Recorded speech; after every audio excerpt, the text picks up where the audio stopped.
First John 1 is the introduction into the book of First John, which contains 5 chapters. We will be focusing on chapter 1 within this study.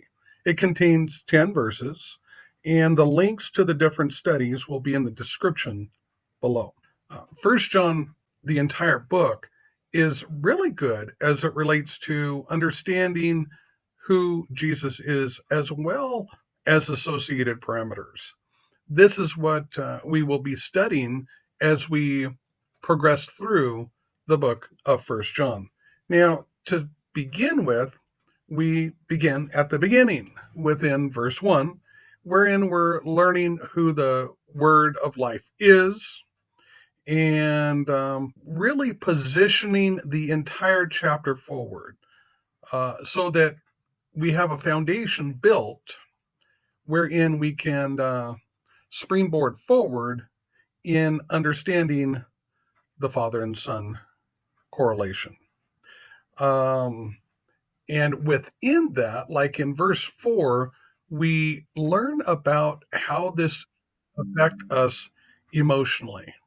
And it's quite an interesting examination into the progression of love that comes forward from the entire book of First John. And what is that love? What is that progression? What is that? What's at the core of it? And that's what we start to dig into in a study with First John 5 as we continue through and whatnot. And once we understand the foundation of that, which will be built on, especially in chapter 2 in this case, First John 2, we understand the true meaning of what fellowship is and what unity is. And I believe we might not have that completely right as to what exactly these words mean in God's economy. Earlier today, a little bit of a segue here, I was talking with somebody about the word judgment.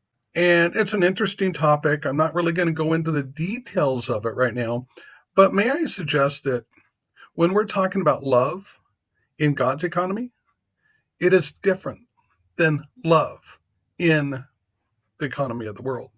When we're talking about peace in God's economy, it is different than peace from the foundation of the world, or from the scope of the world. When we're talking about judgment, it also has a way different meaning in God's economy than that of the world. I'll save that, digging into that for a different time. But as we return back to First John 1 and kind of the overview that we're doing here, once we understand the fellowship, then we can understand another huge aspect that John brings forward here in verse 7, as well as the book of John, especially chapter 3. 3, let's see, I think it's 20 and 21, I do believe. But the whole brightness will be shined on us as to the dynamics of it all within 7.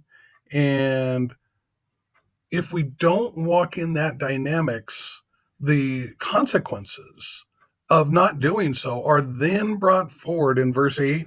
Verse 9 shows if we do walk according to what verse 7 says, what those consequences are. Actions have consequences. If I choose to hug my wife, I'm hoping that the consequence would be a hug. If I choose to punch my wife, I can expect a punch. That's the dynamics of it. Or if, that actions have consequences. They have from the very beginning of the book of Genesis until today, which I'm recording this in 2025. But if you're watching this sometime beyond 2025, actions still have consequences. And if those actions are a denial of things that the Word of God says, as we then culminate with verse 10, then there's some serious issues. Even if one calls themselves a Christian and then denies what the Word of God says, that's not a good position to be in. So that's the entire chapter of verse 1. We'll dig into it, look in the descriptions, and I'll get in the shorts, I'll get much more detailed than what I am here. Again, this is just kind of an overview of chapter 1. We look forward to having you join us as we continue to study through the book of 1 John.